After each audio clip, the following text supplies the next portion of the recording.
Hello guys, it is me, MK-711, and I'm here once again to make a Q&A video. Yes, this isn't my first one, it is actually last year for 50 subscribers. And yeah, it's kind of forgotten for most of my followers, and even I forgot that I made this video until I looked at it recently. Anyway, Merry Christmas. I hope you got some good stuff this year, because I sure did. Questions for me. Let's get started. What is your favorite cartoon? This one is hard for me to answer because there are many cartoons I like. I like cartoons from 1930s to 50s, while I also like modern cartoons. If I have to choose one, right now my favorite is Cuphead Show.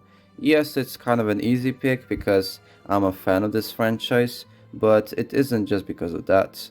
It also has a good writing, it follows the lore of the games, but it also has new stories and new characters. It has good animation that is accurate to the style of rubber hose animation, but it's also modernized. One nitpick I have is Cuphead can be a bit annoying in one particular episode, but overall it's good. The last episodes of season 3 are fantastic, especially the finale, but I won't spoil anything and I recommend it. Where do you think you're drawing next in 2023? I'm not sure because I haven't planned what I'll draw next. I mostly look on Twitter or Instagram to get ideas. I'll probably draw more fan arts of old cartoon characters, some modern cartoons, OCs from artists. Same as usual, it just depends on what is trending and what I find interesting. What sparks your love for old cartoons and that kind of art style? Excellent question. As a kid, I used to watch Looney Tunes from an old TV. My family to this day has a DVD collection of their cartoons from 1930s to 70s. I even drew fan arts like Bosco, Porky the Pig, and Foxy. Then I kinda lost my interest until 2017 or 18 when I saw Cuphead. And that's when it intrigued me to see old cartoons again. But it didn't spark me to join this art style yet. I mean, I did sometimes, but my old art style wasn't consistent. That, however, changed in 2022. I'm not sure exactly why, but probably because I've heard of Cuphead Show and I decided to draw it in this new art style. And from then on, I consistently draw this way ever since. The last questions are related, so I decided to keep them for last. And that is, What's the process of your artworks? for those who don't know, I draw characters from 1930s and from modern media in an art style called rubber hose animation. If you've seen Cuphead, then you probably know what that style is. So how do I do it? Well, first off, I need a lot of references and trying to find a close character in that style. I look at characters from Looney Tunes, Fleischer Studios, Disney, etc. If it's hard to find any, I try to imagine how the character will look like in that time. I had many instances like that, such as with Shareman or with Finn the Human. For the poses, I search 1930s cartoon character poses and just search through Pinterest. The program I use to draw is called Fire Alpaca. There I make a new project. The ratio is either 1:1 or 4:3, it depends on how much space I need. Then I start sketching. Not too much to say here, other than I make sure that the character has the right proportions, has a good silhouette, and that is in the right composition. Next is redrawing and coloring. I always make sure to color on a new layer under the redraw and that the expanding of a paint bucket is one, otherwise you'll get poor results. If the small corners are not colored, I use a small paintbrush. After that, I copy the layer of a redraw in color, merge them together, turn it black by lowering the levels from the filter section, expand it a bit with a paint bucket, and finally put it behind the two layers. That way I make a bold outline. Then I copy that layer, make it blurry, and make a multiply layer. It's a small detail, but it makes it look like a cell layer is casting a bit of a shadow.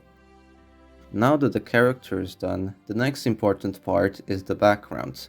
I don't draw many outlines, especially with black color, I don't put many details, and I try to make it simple, but at the same time interesting. I always make sure that it has many layers and to make each of them blurrier and blurrier so that the character stands out and to create depth. That's where you can play with colors and use art theory such as the contrast.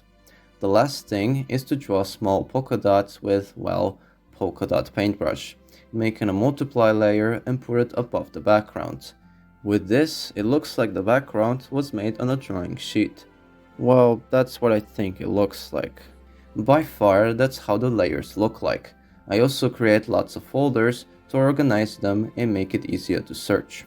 One of the questions is, what is my favorite part of the process? Well, it's actually right after I draw. Texturing. This is where I can play with textures to create like an old photo.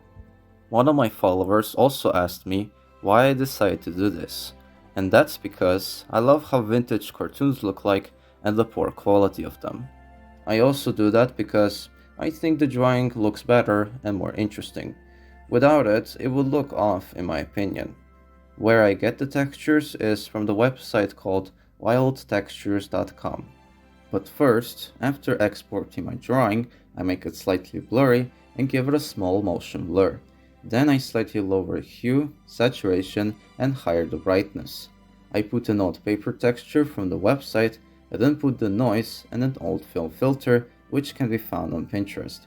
Then I make dark gradient on 4 sides and make an overlay or multiply layer. I also draw gradients with blue, red, or even purple color and make an add layer to make more interesting colors. The last thing to do in texturing is to make CRTV screen effect. To do this, I choose the gradient tool. In settings, I change the type to foreground, shape to linear, and spread to reflect. Then I slightly drag the gradient on the drawing and make an add layer. At the end, that's how the layers look like. After I export it, the last thing to do is to go to filter section and choose chromatic aberration. X position is either 1 or -1 and Y position is 0. And that is how I make drawings in the style of rubber hose animation. I must say, those questions were interesting to answer. Thank you for those who asked me, and I also want to thank everyone for supporting my content. The last thing to thank is for artists who drew fan art for me. They're pretty cool and very wholesome because it's rare for me to get a fan art from someone. I'll continue drawing and hopefully I'll animate more because this year I didn't animate as much as last time. Once again, Merry Christmas, and let's hope it gets better next year.